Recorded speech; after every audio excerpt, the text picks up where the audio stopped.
Many of us have thought of swinging and climbing the walls like Spider-Man ever since Sam Raimi's Spider-Man movie was released.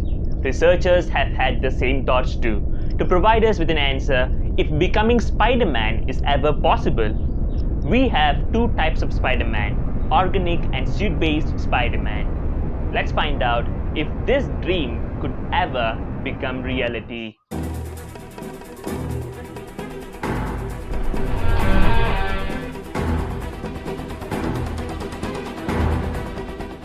Starting off with the organic Spider-Man as shown in the Sam Raimi's version, the main idea to have started the entire thing was the spider's bite. Not just any spider, but a radioactive spider. Even though this part is assumed to be the most impossible to be achieved, we can tell you otherwise. There are few possibilities for how the radioactive spider could have given Peter Parker the Spider-Man capabilities, or more like, the spider capabilities. You see, the radioactive spider, we assume, was produced through mutation and genetic modification. Either way, this modification, intentionally or unintentionally, can affect the subject it bites in two different ways, in which becoming Spider-Man is made possible. If done right, we can even start making an army of Spider-Men.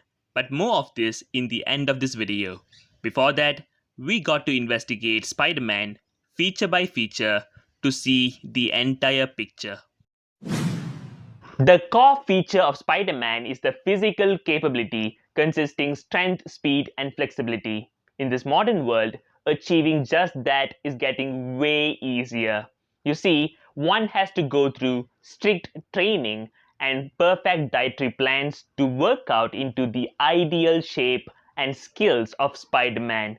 To create the perfect candidates, we can choose them from a young age, and they will surely provide us with more satisfying results than pushing for grown-ups. However, with the help of better sports technology, usage of steroids, modified protein, and conditional trainings have brought us so close to reaching the idealism of the perfect Spider-Man right out of the movies.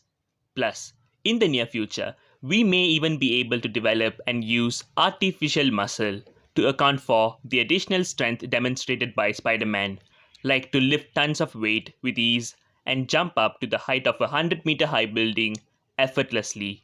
So, this feature does not fall into the impossible category just yet.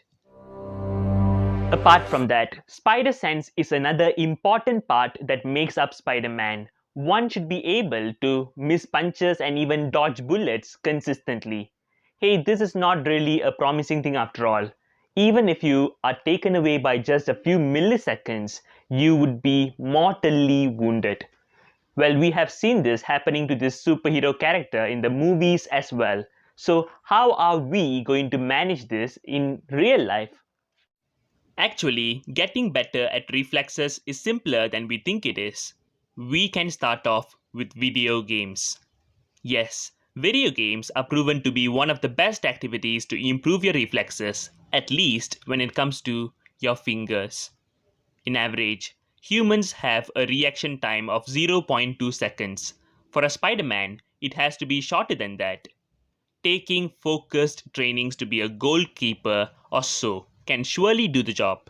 When a better focused training plan is derived, we can surely develop splendid reflexes. But even then, can we react as fast as our ideal? As for spiders, they have tiny hairs all over their bodies. With the help of this bodily feature, a spider can sense the slightest of the vibrations in the surroundings sensitively, be it an initiating movement or even a change in the breathing pace of anything around them. It is this sort of sense we have to earn to successfully suit up as Spider-Man incomplete. So, this leaves nothing but one choice: the radioactive spider's bite. Moreover, we all admire Spider-Man for his wall climbing skills too. In fact, it is more appropriate to call it a function than a skill.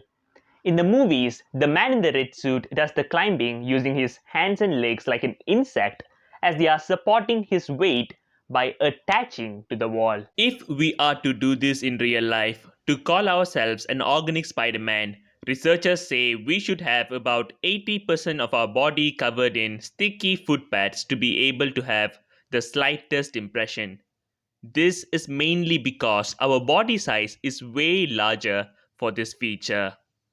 With all delights of hope, we can still try our luck with physics of pressure, like how a plunger is stuck to a surface due to the atmospheric pressure. We can attach such plungers on our body parts facing the wall. Surprisingly, this has the capability to support our body weight and help to climb most types of flat surfaces.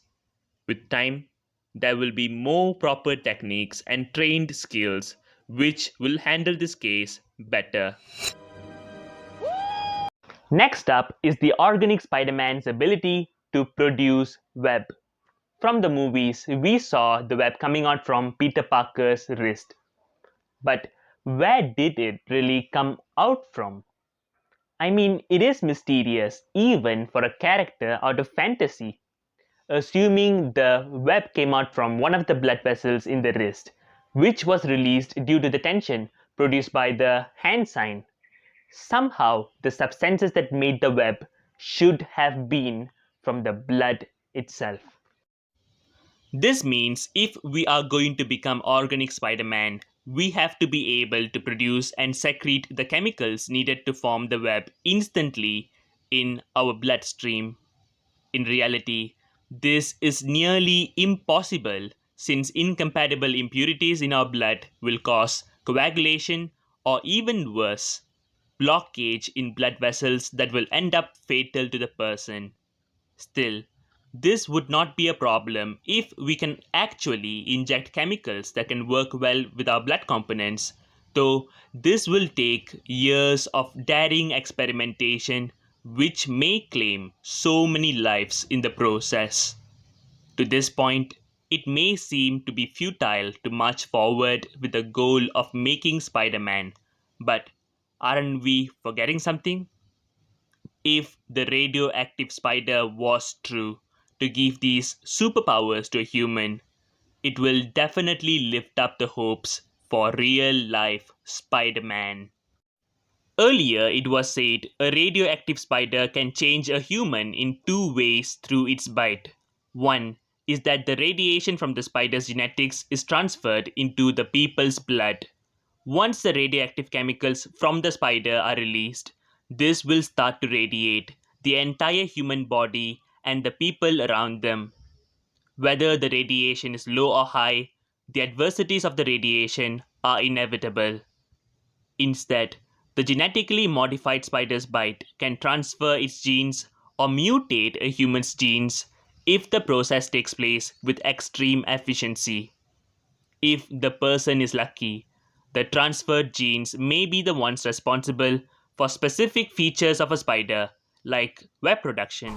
Still, this is nothing but a leap of faith which can be claimed completely harmless only when we find a way to protect the subject from radiation. Coming to the conclusion, becoming the so-called organic Spider-Man is kind of risky.